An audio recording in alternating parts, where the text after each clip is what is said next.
மதுவழங்கி வைகுண்டா ஓட்டவரான் காடை கல்தான் கருணா அன்னபூர்ணா அன்னலட்சுமி அரிச்சம்பா வள்ளிய சம்பா கட்டி சம்பா வாழைப்பு சம்பா சிமணி சம்பா கம்பன் சம்பா டெல்டா சம்பா குஞ்சுமன் சம்பா போரை சம்பா புள்ளகு சம்பா கட்டி சம்பா காரணசால் மதுவழங்கி வைகுண்டா ஓட்டவரான் காடை கல்தான் கருணா அன்னபூர்ணா அன்னலட்சுமி அரிச்சம்பா வள்ளிய சம்பா கட்டி சம்பா வாழைப்பு சம்பா சிமணி சம்பா கம்பன் சம்பா டெல்டா சம்பா குஞ்சுமன் சம்பா போரை சம்பா புள்ளகு சம்பா கட்டி சம்பா இப்போ அதை இடிக்கப்பட்டு புதிய எழுது மாடலேஷன் சூப்பர்.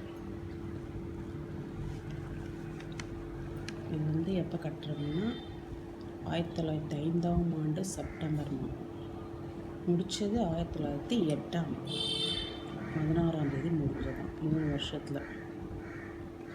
ஆனால் அதான் ஸ்ட்ராங்காக இருக்கும், இவ்வளோ வருஷம் தாங்குச்சு.